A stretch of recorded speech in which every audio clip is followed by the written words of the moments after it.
अस्सलामुअलैकुम वरहमतुल्लाहि वबरकातुहू। हज़रत आप सभी से गुजारिश है कि वीडियो आखिरी तक देखें। अगर वीडियो अच्छी लगती है तो हमारे चैनल को सब्सक्राइब कीजिए, वीडियो को शेयर कीजिएगा और वीडियो को लाइक कीजिएगा। सिर्फ गुजारिश है कि वीडियो को आखिरी तक गौर से देखें।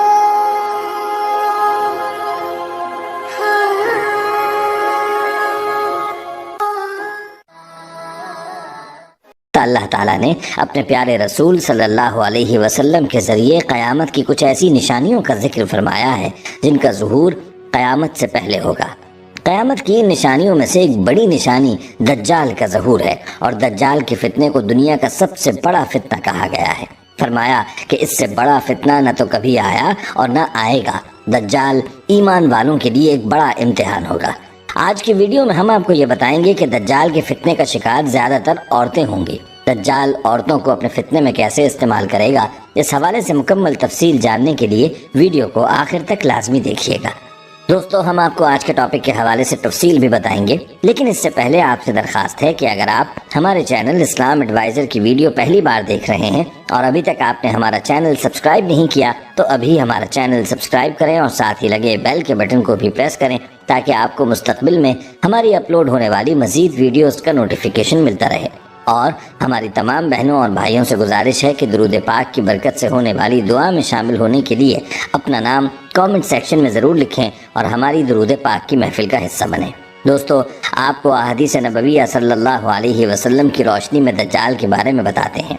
हज़रत अबू उमामा रज़ी अल्लाह तआला अन्हु फरमाते हैं कि नबी करीम सल्लल्लाहु अलैहि वसल्लम ने हमको खुतबा दिया और एक लंबी तकरीर फरमाई, उसमें दज्जाल का हाल भी बयान किया। आप सल्लल्लाहु अलैहि वसल्लम ने फरमाया, जब से अल्लाह ताला ने औलाद आदम को पैदा किया है उस वक्त से अब तक दज्जाल के फितने से बढ़कर कोई फितना पैदा नहीं फरमाया। तमाम अंबिया अपनी उम्मतों को दज्जाल से खौफ दिला रहे हैं, क्योंकि तमाम अंबिया अलैहिस्सलाम के आखिर में मैं हूँ और तुम भी आखिरी उम्मत हो, इसलिए दज्जाल तुम ही लोगों में पैदा होगा। अगर वो मेरी ज़िंदगी में ज़ाहिर हो जाता तो मैं तुम सब की जानिब से उसका मुकाबला करता, लेकिन क्योंकि वो मेरे बाद ज़ाहिर होगा इसलिए हर शख्स अपने नफ्स की जानिब से अपना बचाव कर लेगा। अल्लाह मेरी जानिब से उसका मुहाफिज होगा। सुनो, दज्जाल शाम और इराक के माबैन मकाम हुल्ला से ज़ाहिर होगा और अपने दाएं बाएं मुल्कों में फसाद फैलाएगा। ऐ अल्लाह के बंदो, ईमान पर साबित कदम रहना। मैं तुमको इसकी वो हालत सुनाता हूँ जो मुझसे पहले किसी ने भी बयान नहीं की। पहले तो वो नबूवत का दावा करेगा और फिर कहेगा मैं खुदा हूँ। नऊजुबिल्लाह, तुम मरने से पहले खुदा को नहीं देख सकते। फिर दज्जाल कैसे खुदा हुआ? इसके अलावा वो काना होगा। तुम्हारा रब काना नहीं, उसकी पेशानी पर काफ फा रा लिखा होगा, जिसे हर मोमिन आलिम हो या जाहिल सब पढ़ लेंगे। हुजूर नबी अकरम सल्लल्लाहु अलैहि वसल्लम ने फरमाया, बस जब दज्जाल वीराने पर से गुजरेगा तो उसे हुक्म देगा कि अपने खजाने निकाल, तो उसके खजाने उसकी ऐसी इत्तबा करेंगे जैसे शहद की मक्खियाँ अपने सरदार की इत्तबा करती हैं। और उसके साथ जन्नत और दोज़ख भी होगी, लेकिन हकीकत में वो जन्नत दोज़ख होगी और दोज़ख जन्नत होगी। तो जो शख्स उसकी दोज़ख में डाला जाए उसे चाहिए कि सूरह कहफ की इब्तिदाई आयात पढ़े, तो वो दोज़ख उसके लिए ऐसा ही बाग हो जाएगी जैसे इब्राहीम अलैहिस्सलाम पर हुई थी। दोस्तों, रिवायात के मुताबिक इसका एक फितना ये भी होगा कि एक शख्स को मार कर और चीर कर उसके दो टुकड़े कर देगा और कहेगा, देखो मैं इस बंदे को अब मिलाता हूँ, तो क्या इसके बाद भी मेरे अलावा कोई दूसरे खुदा को मानोगे? खुदा ताला उस दज्जाल का फितना पूरा करने के लिए उसे दोबारा जिंदा कर देगा। दज्जाल उससे पूछेगा, तेरा रब कौन है? तो वो कहेगा कि मेरा रब अल्लाह है और तू खुदा का दुश्मन दज्जाल है। खुदा की कसम, अब तो मुझे तेरे दज्जाल होने का पूरा यकीन हो गया। और दज्जाल का एक फितना ये भी होगा कि बस दज्जाल आसमान को हुक्म करेगा तो मींह बरसाएगा और ज़मीन को हुक्म देगा तो वो सब्ज़ा उगाएगी और उस रोज़ चरने वाले जानवर खूब मोटे ताज़े होंगे, कोखें भरी हुई थन दूध से लबरेज होंगे। सिवाय मक्का मुआज़्ज़मा और मदीना मुनव्वरा के कोई खित्ता ज़मीन का ऐसा ना होगा जहाँ दज्जाल न पहुँचा होगा। मक्का और मदीना में दाखिल होते वक्त फरिश्ते उसको नंगी तलवारों से रोकेंगे। दोस्तों, जहाँ तक बात है औरतों का इस फितने का शिकार होने की, तो इस बारे में रिवायात ये हैं कि दज्जाल कौम यहूद में से होगा, उसके पैरोकारों की अक्सरियत यहूदी और औरतें होंगी। तो दोस्तों, इस रिवायत से मालूम हुआ कि दज्जाल के फितने का शिकार ज़्यादातर औरतें होंगी। दज्जाल के बारे में फरमाया कि वो नौजवान मर्द होगा, वो भारी भरकम जिस्म सुर्ख रंगत का मालिक होगा, अवाम में उसका लक़ब मसीह होगा। वो एक आंख से काना होगा, उसके बाल छोटे और घुंघराले होंगे, सवारी में एक बड़ा गधा होगा اولاً اس کا ظہور ملک عراق اور شام کے درمیان ہوگا، جہاں نبوت و رسالت کا دعویٰ کرتا ہوگا، پھر وہاں سے اصفہان چلا جائے گا، یہاں اس کے ہمراہ 70,000 یہودی ہوں گے، یہیں سے خدائی کا دعویٰ کر کے چاروں طرف فساد برپا کرے گا اور زمین کے اکثر مقامات پر گشت کر کے لوگوں سے اپنے آپ کو خدا منوائے گا۔ دوستو کہتے ہیں کہ لوگوں کی آزمائش کے لیے خداوند کریم اس سے بڑے بڑے عجیب و غریب کام ظاہر کرائے گا۔ اس کی پیشانی پر لفظ کاف فا را لکھا ہوگا، جس کی شناخت صرف اہل ایمان ہی کر سکیں گے۔ اس کے ساتھ ایک آگ ہوگی جس کو دوزخ سے تعبیر کرے گا، اور ایک باغ ہوگا جس کو جنت کہے گا۔ مخالفین کو آگ میں اور موافقین کو جنت میں ڈالے گا۔ اس کے پاس کھانے پینے کی چیزوں کا بہت بڑا ذخیرہ ہوگا، جس کو چاہے گا دے گا۔ جو فرقہ اس کا مخالف ہوگا تو اسے اشیاء مذکورہ بند کر دے گا۔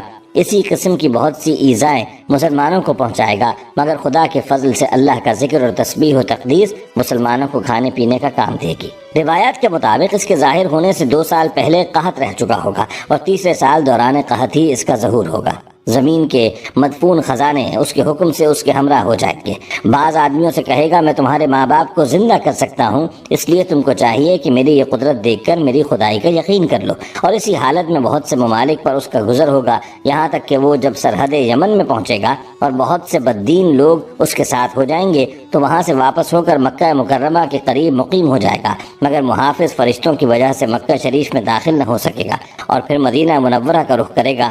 اس وقت مدینہ منورہ کے 7 دروازے ہوں گے، ہر دروازے کی محافظت کے لیے خداوند کریم 2 فرشتے متعین فرمائے گا، جن کے ڈر سے دجال کی فوج مدینہ منورہ میں داخل نہ ہو سکے گی، اور مدینہ منورہ میں 3 دفعہ زلزلے آئیں گے، جس کی وجہ سے بدعقیدہ منافق لوگ خوف کی وجہ سے شہر سے نکل کر دجال کے پھندے میں پھنس جائیں گے۔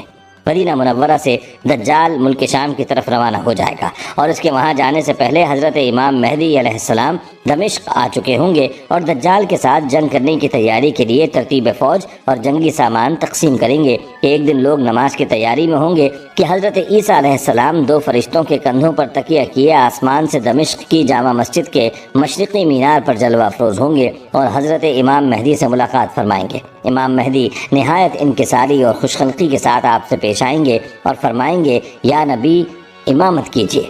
حضرت عیسیٰ علیہ السلام ارشاد فرمائیں گے کہ امامت تم ہی کرو، کیونکہ یہ عزت اسی امت کو خدا نے دی ہے۔